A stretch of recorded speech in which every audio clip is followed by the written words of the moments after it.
Something strange happened to me the other day that really made me think. I was tucking my little Nutcracker guy into bed like I do every night, and he said something unexpected.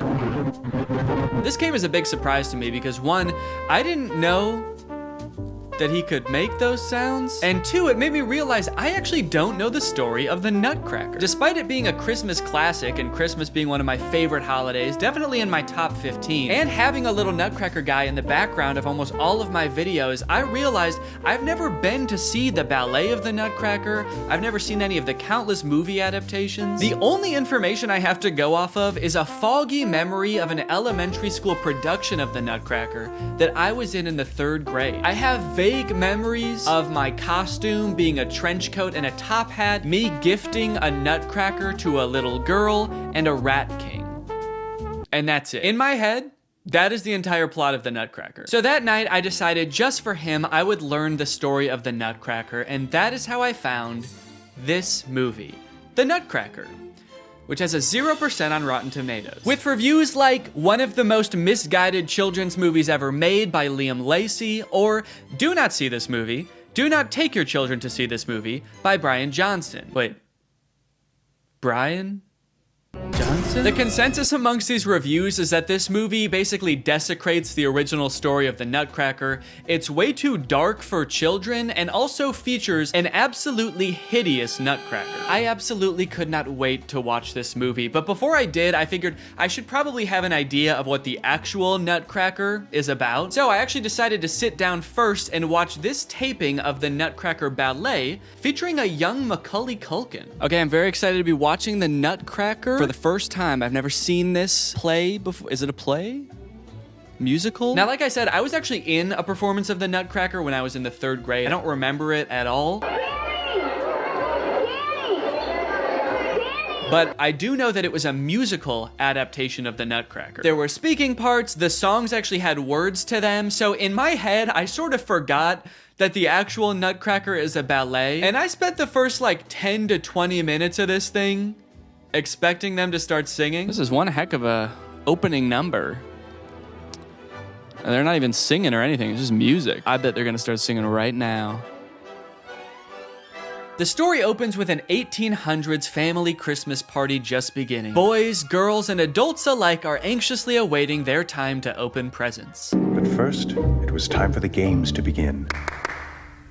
And the Christmas dancing. All right, guys, before you open your presents, it's time for the Christmas dancing. If you can't break it down for a real one, then you don't get your presents this year. Sorry. Those kids are marching their hearts out for their presents. They know if they're one step out of line, those presents are going straight in the fire. Just as you think this party can't get any better, a mysterious one-eyed man shows up with some pretty exciting presents. I think that's me. I think that's who I played in the 3rd grade. With 3 huge boxes and a boy. There he is. It's Macaulay. Was he invited to the party? I'm confused. What is this guy doing here? It was her godfather, Drosselmeyer. The mysterious Drosselmeyer is a huge hit at the party. He does some magic and unveils some spectacular machines of his own creation. Okay, so he pulled 2 adult dolls out of the box and he wound them up and now they're dancing around the room. Oh wow, he's got another one. This one's a soldier. He's like, I'm trying to sell this one to the army right now. This guy might look like he's all fun and games, but he'll kill a man. No questions asked. He just pulls out a gun and starts opening fire on them. Oh shit, he did. Oh my God. At the peak of the excitement, he unveils a 4th and, in my opinion, least interesting machine, a little wooden Nutcracker. He's a Nutcracker. Wow, just what every little girl wants. Boys love horses, girls love cracking nuts. Who shall have him? Sorry, he just showed you guys like precisely mechanical dancing dolls that like wouldn't be invented in real life for like 100 years. And you guys are more interested in the doll that cracks nuts in its mouth. And I'm using the term doll pretty loosely here. This guy is scary and made of wood. He gifts the Nutcracker to the protagonist, Mary, but then this little freak comes out of nowhere and destroys it. No, poor handsome Nutcracker man. Let's comb back his handsome hair. Can't help but notice that Nutcracker bears a striking resemblance to the man who made him. I don't like that old man just has a little boy. There's an unexplained little boy. Feels like that needs some explaining. Come with me, little boy. She dreamed of Godfather Drosselmeyer and his very special nephew.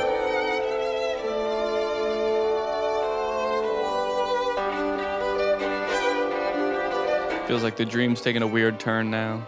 He's like, I kind of wanted to dream about the special nephew. Thank you for the doll. Where did the boy go? The boy my age? Dude, what the hell? Dude, get out of here. What are you doing up there, man? An army of rats descends upon Mary. She's scared. Drosselmeyer is doing absolutely nothing to help. Dude, are you gonna help at all? Are you in charge of the mice?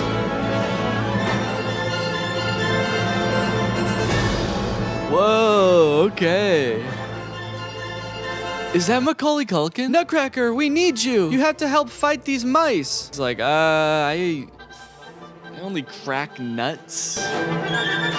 Oh! There's something so unsettling about a young Macaulay Culkin with old man's hair and an old man's long goatee. I'll say it, he looks more creepy than the seven-headed Rat King. They should have all been fighting him. With Mary's help, he defeats the Rat King once and for all, and to celebrate, he takes Mary to the woods. All right.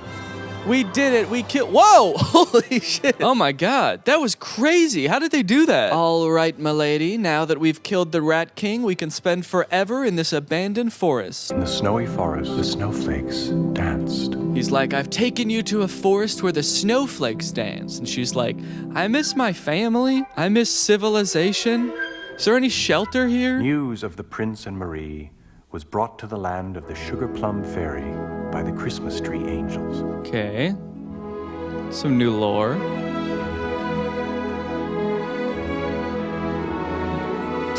Hi.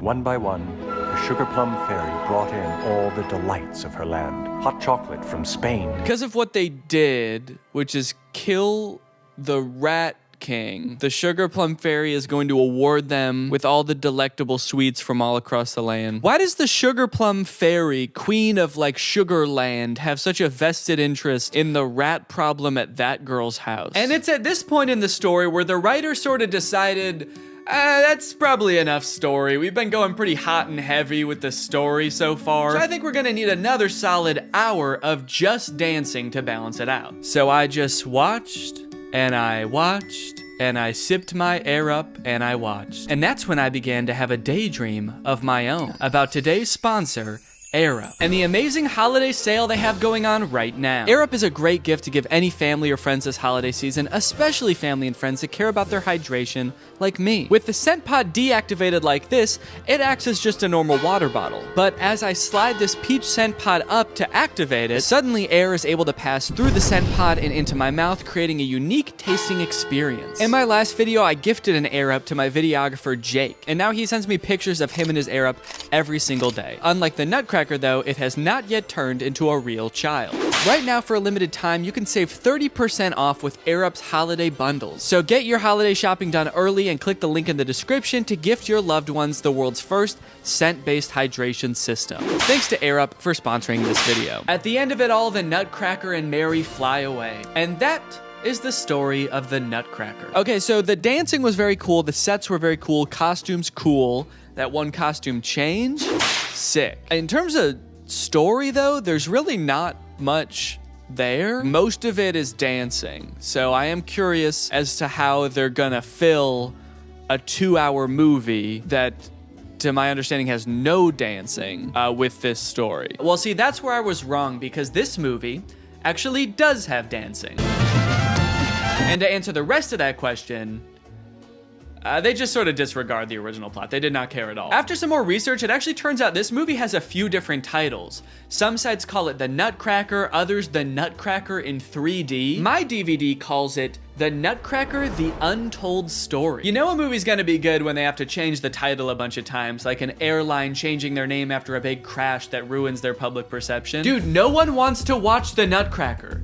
That movie sucks. Oh, no, this isn't The Nutcracker. This is The Nutcracker, the story, one that you've never seen. The Untold Story is kind of a funny title because in a way it's admitting that it actually has nothing to do with the story of the Nutcracker. It'd be kind of like if they released a biopic about Albert Einstein called Albert Einstein, the beautiful mind of the world's smartest polar bear. Speaking of Albert Einstein, Drosselmeyer in this movie is Albert Einstein. What's the matter, sweetheart? No. He doesn't look like Albert Einstein. He is Albert Einstein. But what about Uncle Albert? This movie starts with Uncle Albert stopping his horse-drawn carriage to wave at an orchestra who completely ignores him. I'm late again. Hurry! Mary and Max will be waiting. Hurry up, we've got to get going. I really thought they would wave back. That was so embarrassing. Uncle Albert's on his way to Mary's house where he'll be babysitting Mary and her little brother Max while their parents are at the palace ball. But it's Christmas, and everybody should be together. But I told you what an honor it is to be asked to sing at the palace ball. Try and calm yourself, Louise. I better go to the little girl's room. Okay. Why did you say it like The that? little girl's room. Is that some kind of inside joke that you guys have? I better go take a whittle piss. On his way, Uncle Albert says something kind of strange. I have the strangest feelings that we are being followed. I'd better check. We are not being followed. Which is even stranger when it later shows an army of rats crawling into their house through the sewer. So they were for sure following him. Albert Einstein did lead the Rat King directly to this little girl. Are you leaving already? Is Christmas over? Did I miss it? I asked you to be here at 5. I like the insinuation that Albert Einstein has nothing else going on in this movie. We'll have to leave our kids at home while we're at the party, but who can watch them? Well, we're clearly rich. Maybe we could hire a babysitter. No, how about legendary physicist Albert Einstein? What? Merry Christmas! Mary's pretty down that she won't get to spend Christmas Eve with her parents, but maybe Uncle Albert's presence will make her feel a little better. I hope you will let me make it up to you. Whoa! What do you want, boss? As a tree. And don't call me boss. That's a great load off my mind. And don't talk to the children. Why isn't he allowed to talk to the children? Is that guy dangerous for children? Who is that guy? And he's gone. Okay, well, I'm stoked to see what Uncle Albert brought. I mean, Drosselmeyer had some pretty insane inventions. Imagine what Albert Einstein could come up with. Voila. It's beautiful! Oh, cool. A dollhouse. No, thanks. That's awesome. I thought he was gonna bring a black hole. That dear fellow is named Gielgud. He escaped the circus to join a prince's court. You're making that up. Yeah, they're dolls. That is what you do with dolls. Meet the Nutcracker. I call him NC for short. Cool. I don't know why they felt the need to try to give him like a cool nickname in this movie. I guess it's their way of trying to like make the Nutcracker cool for today's kids. And kids these days hate full names. And they didn't just stop there to revitalize old NC, no. Just like the original, NC is a hideous creation of wood and some sort of dark magic. But unlike the original, NC is not a nutcracker. You know how every nutcracker ever looks? You stick a nut in their little mouth opening and there's a little lever and you crank it. Not NC. His entire jaw unhinges like a snake. He's also got this kind of, I really hope they haven't found the victims look in his eyes that is very unique. All right, children, supper time! Uncle Albert rushes the children off to dinner, but Max immediately stops to tie his shoes. Then he decides, man, all that tying my shoes really wore me out, but dinner's all the way in the other room. If only I had, I don't know, like 3 walnuts. Perfect!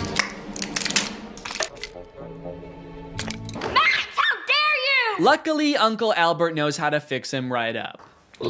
Man, I knew Einstein was smart, but this dude is good. It's just a stupid toy! No, it's not! She's right. It's really more like a cooking utensil. What is just a toy for you may be a real friend for someone else. I have a theory about it. It's called relativity. Would you like to hear it? Yes, please, Einstein. Tell us how your theory of relativity relates to this scary wooden boy. Everything's relative. Everything's relative. Quite. All the songs in this movie are songs from the Nutcracker with words added to them.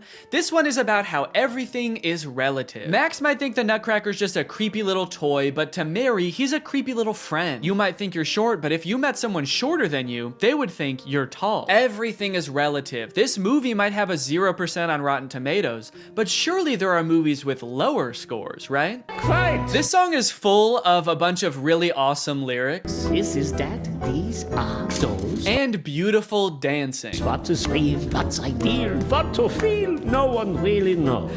I like these kids, dude. They were like, oh, you didn't come up with any choreography? You didn't want to put in the work? No, that's all right. We know what to do. What's ideal? Why don't you come live with us? Tuck me in every night.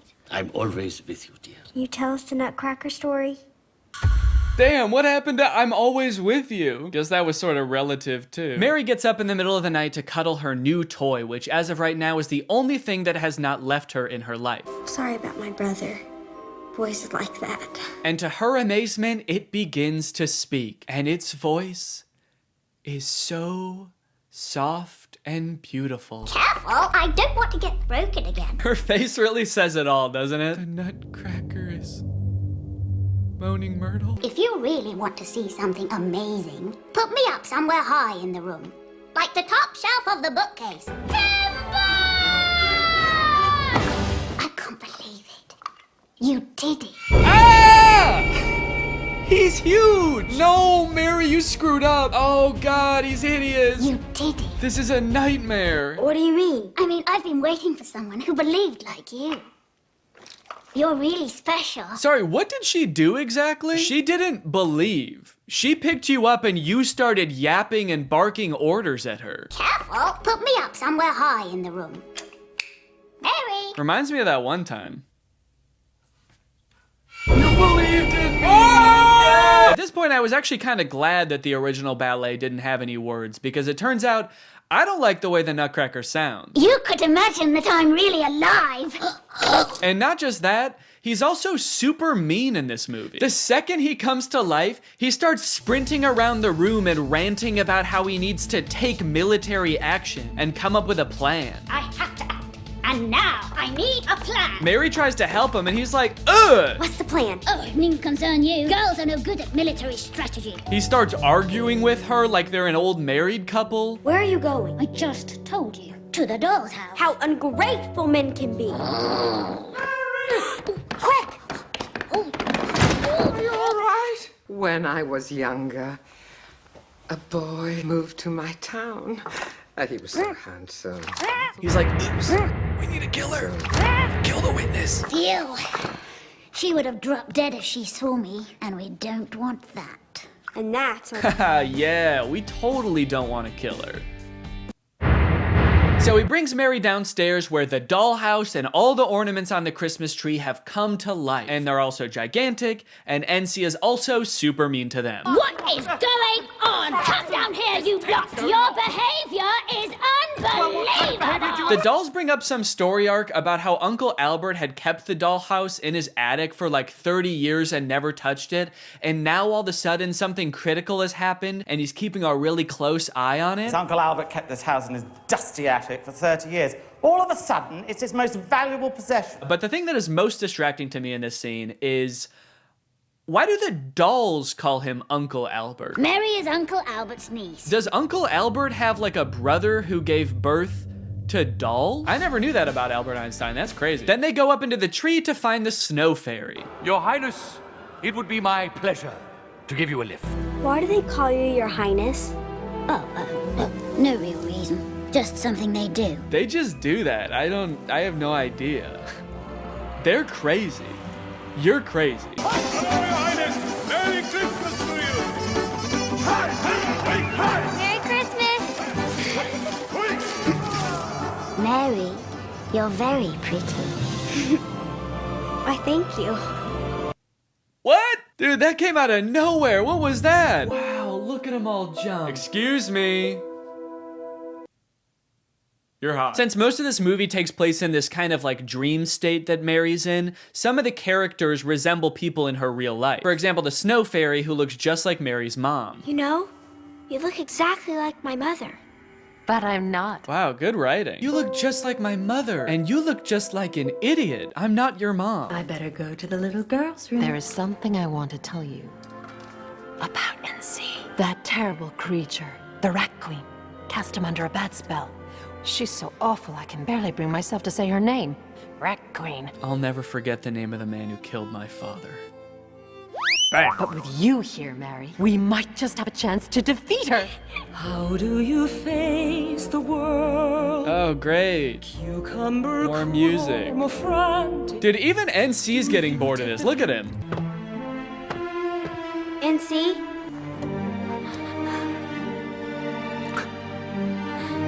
You're a boy. Ugh, don't look at me. I'm hideous. I'm some kind of handsome little boy, not a scary wooden doll at all. Not just a boy, a prince. So NC is actually the prince of some kind of faraway kingdom who was cursed by the Rat Queen to look like a hideous nutcracker. Did the curse also, like, make him super annoying, or? You did it. What did she do?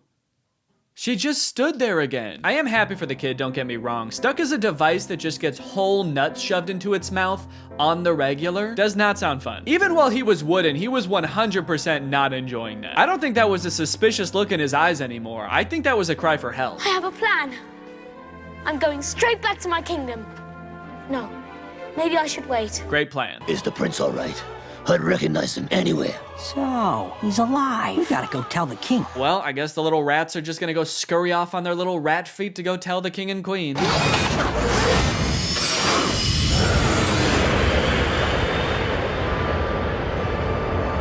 Or that. See that cloud there? It was my city before the Rat King took it from me. Sorry, your city?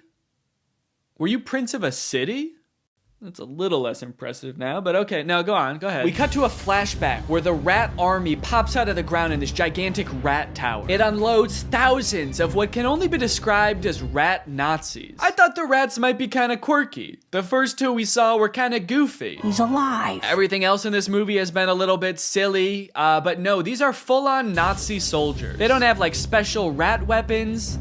They just have guns. And they do perhaps the least quirky thing possible, and they enslave the town. And just when you think these rats are all serious, no quirkiness, no silliness, we cut to the present day where the Rat King is ruling over the city.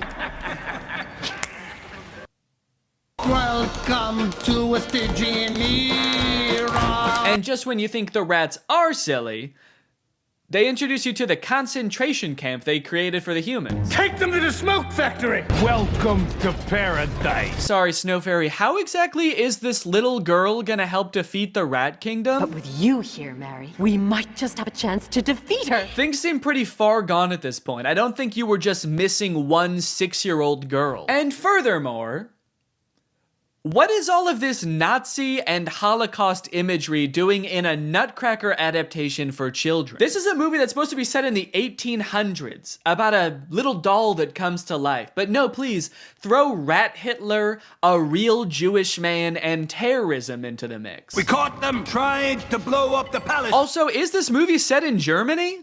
It's got Albert Einstein in it, but he's the only person with a German accent. You appear to be slipping, old gal. Your spell on the prince is broken. He's alive. Well, yeah, I don't know why you didn't just kill him. It's kind of a vague gesture to just turn him into a nutcracker that can turn back into a real boy if a little girl so much as holds him. You did it. The Rat Queen recurses NC and then sends an army to knock over the Christmas tree, which immediately wakes Mary up. You know what's weird? Why does NC even have a different voice when he's the Nutcracker? He's just like a drastically different being altogether. He's rude. Why couldn't he have just been voiced by the kid the whole time and like nice the whole time? Now, it might seem like the whole thing was just a dream, but everything that happened in the dream has actually happened in real life. The Christmas tree did fall over. NC is laying on the ground. So there is some sort of crossover between the dream realm and reality. I have the strangest feeling that something is wrong at Mary's house. Yeah, that's crazy. It's almost like you gave your niece a bewitched doll and led a rat army to her house. Mary has become unmanageable. You do nothing but fill her head with fairy stories. She must be prepared for the real world. Reality is merely an illusion. What kind of response is that, dude? You're making our daughter crazy. You're ruining her life. Can you even prove that reality isn't just a simulation? Also, did you bring a criminal into our house? But Uncle Albert is able to shift the tides. Has it really been so long since you've been a child? He reminds Mary's dad that he was once a little boy too and had a special little friend just like Mary. It was a little pebble, and so he sings a whole song about the little pebble, and right away, Mary's dad just freaking loses it. Abandoned on the sand. Really? You're that sad? Why so sad? He misses his pebble. What happened to the pebble? Yeah, I saved it for you. Here you go, I had the pebble the whole time. I stole it to ruin your life. The next night, Mary and NC decide to enlist Max to help fight the Rat King as well. But upon seeing the Rat King for the first time, Max immediately defects to the Rat Army. We even have a special rat bike for you to ride. A rat bite? Oh, also the Rat King does this. Wow! Max loves the Rat King. He's like, this dude is awesome. Who is this guy based off of again? This used to be a beautiful town. The sun is blocked out by smoke from burning toys. Oh yeah, so the reason there's a dark cloud over the whole city is apparently because rats hate the sun. So they set up these camps where they burn children's toys to keep the sky dark. They bring this up over and over again like it's the scariest thing ever. You do know the rats burn toys. Like it's the scariest thing the rats do. It is not. It's not even close. I feel like the creators of the film have no idea what is scary to kids. That's where the Rat King lives. You know he doesn't like teddy bears, don't you? Yeah, he's Rat Hitler. He's hideous. He has a hideous heart that hates little toys. He kills people. Mary just saved NC from getting burned in the incinerator, but he won't wake up. I can't wake him. Please help me. It has to be you. How? I don't know. I don't fucking care. Anyway, she cries on him.